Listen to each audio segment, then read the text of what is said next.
여기 보시면은 이번 모터쇼의 주인공이죠. 기아차의 주인공인 스팅어가 쫙 넓게 퍼져 있습니다.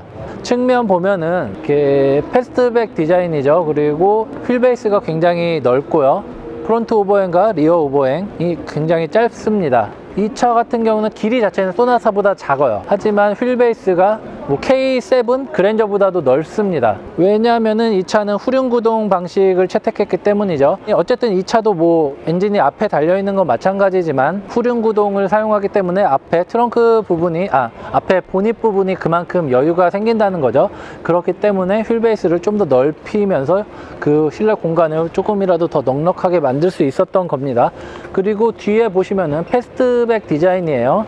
뭐 아우디 A7이 국내에서는 가장 유명하겠죠. 트렁크를 열면은 이 뒷부분 유리가 통째로 열리는 겁니다. 지금 안 열리는데요. 이따 다른 차는 열리니까 나중에 보도록 하겠습니다. 이 차는 기아차가 굉장히 여러 가지 시도를 한 모델이에요. 후륜구동 방식을 선택한 것도 있고요. 그리고 패스트백 디자인을 쓴 것도 있고요. 기본적으로 스포츠 세단이다 보니까 주행 성능도 굉장히 강조를 했고 독창적인 엠블럼도 쓰는 등 여러 가지 새로운 것들을 많이 적용을 했습니다. 앞에는 굉장히 좀 얇고 긴 그 호랑이 코 그릴이 들어 있고요. 그 밑에는 커다란 그런 에어덕트가 그러니까 공기 흡입구가 들어 있습니다. 굉장히 와이드 앤 로우를 강조한 디자인이어서 좀 차체가 전체적으로 이렇게 낮아 보이는 효과도 있는데 이렇게 넓이를 최대한 양쪽으로 다 벌리다 보니까 그렇게 낮아 보인다는 생각은 그렇게 들지 않네요. 그리고 이것도 에어덕트 공기구멍이 들어 있는데 이건 막혀 있죠. 그래서 사람들이 이거 처음 공개됐을 때 말들이 많았어요. 이거 왜 기껏 해놓고 막아놨냐. 그러니까 디자이너한테 한번 물어봤더니 이거는 정말 온전히 디자인을 위해서만 이렇게 달아놓은 겁니다. 고성능 이미지를 주기 위해서 달아놓은 거지 이거를 뭐 엔진의 그 열기를 밖으로 뺀다거나 아니면은 공기 흐름으로 이렇게 해서 다운포스를 높이거나 이런 역할은 아니라는 거죠. 대신 옆에 보면은 에어커튼이 있죠. 에어커튼이 있어서 공기가 여기로 들어오면은 이런 브레이크 열을 빼면서 이렇게 냉각을 시켜주고 또 여기 보면은 구멍이 또 있어요. 그럼 여기서 나온 그 타이어 뒤에서 생기는 와류도 이쪽으로 또 공기구멍을 또 내서 밖으로 빠지게 한 거죠. 이런 식으로 여러 가지 에어로다이나믹 요소를 많이 줬습니다. 그래서 이렇게 공기가 이렇게 타고 넘어온 공기 역시도 이 뒤쪽에 이게 밑으로 아까 프리우스 프라임 설명할 때도 얘기를 했는데 이게 트렁크 리드가 여기서 끝날 수도 있는데 요만큼 더 뺐죠. 그만큼 이게 리어 스포일러 역할을 하게 만든 겁니다. 그래서 공기가 끌어당기는 힘이 최대한 뒤에서 발생하도록 한 거죠. 그래서 그 다운포스를 높이는, 그러면서 주행 성능을 더욱 높이는 그런 효과가 있는 겁니다. 뒤에 보면 그랜저에 달린 것과 비슷한 모양의 테일 램프가 들어 있습니다. 양쪽에 굉장히 좀 작은데요, 가운데를 이렇게 연결시키는 모양이에요. 그리고 하단부 보면은 트윈 배기 파이프가 듀얼로 이렇게 양쪽에 두 개 붙어 있잖아요. 그만큼 고성능 이미지를 강조한 거예요. 이 차 같은 경우는 파워트레인이 엔진이 세 가지죠. 하나는 2.0 터보, 그리고 3.3 트윈 터보, 그리고 2.2 디젤, 이렇게 세 가지가 들어가요. 2.0 터보 같은 경우는 뭐 소나타 터보 등에 이렇게 사용된 거죠. 최고 출력은 한 255마력 정도 됩니다. 그리고 3.3 트윈 터보는 뭐 G80 스포츠나 EQ900, EQ900에 사용된 것으로 그건 한 370마력 정도 돼요. 여기 보면은 엠블럼이 바뀌었습니다. 뭐 국내에만 적용이 된다고 합니다. 마치 그 해외에서 G90으로 판매되는 그 에쿠스 후속을 한국에서만 EQ900으로 EQ900으로 파는 것과 비슷한 거죠. 지금 많은 분들께서 이게 알파벳 E가 아니냐, E잖아요, E. 네, 라고 생각을 하고 있지만 E가 아닙니다. 아니에요? 네, 실질적으로 요 아래쪽에 그림을 보시면 FR 차량에 붙는 엠블럼이기 때문에 그 기아의 프리미엄 고급차 라인은 FR 차량만 운영이 됩니다. 네, 그래서 FR을 가지고 모티브를 잡았고 언더바디인데요.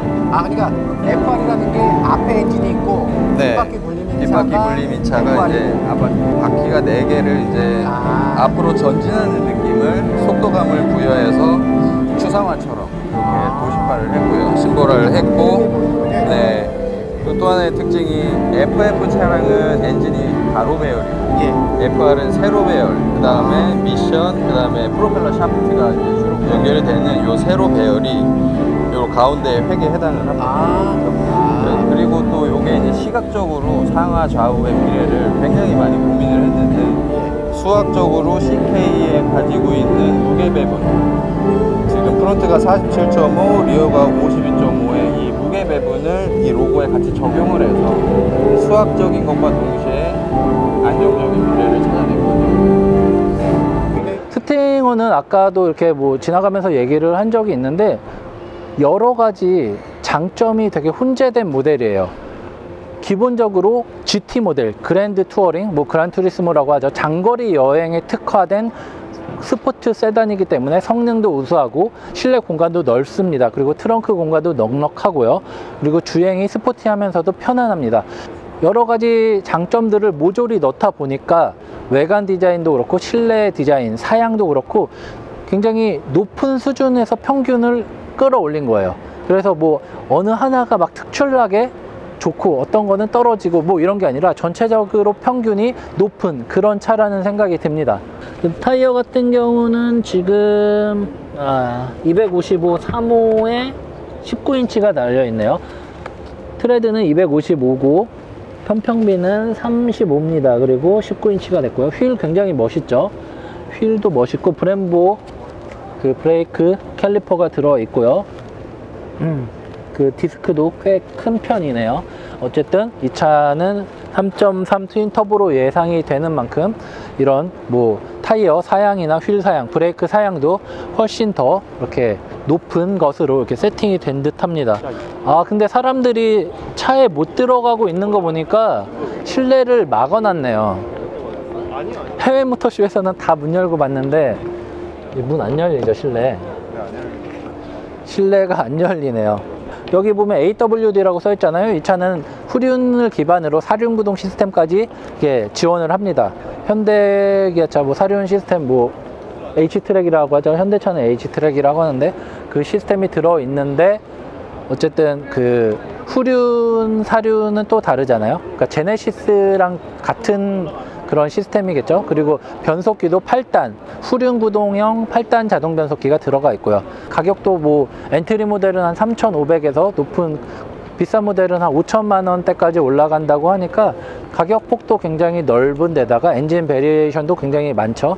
그러다 보니까 선택의 폭도 넓어지고요. 그냥 취향에 맞춰서 색다른 차를 한번 이렇게 고려를 해보시는 것도 좋을 것 같다라는 생각이 들었습니다. 어쨌든 이런 차이로 봤을 때 3.3 트윈 터보 모델이 GT라는 이름을 달고 판매될 가능성이 높아 보입니다. 아마 그럴 것 같아요. 아무튼 네, 지금까지 모터그래프 전승용이었습니다. 이제 다음으로는 어떤 부스를 갈지 한번 고민을 해보도록 하겠습니다.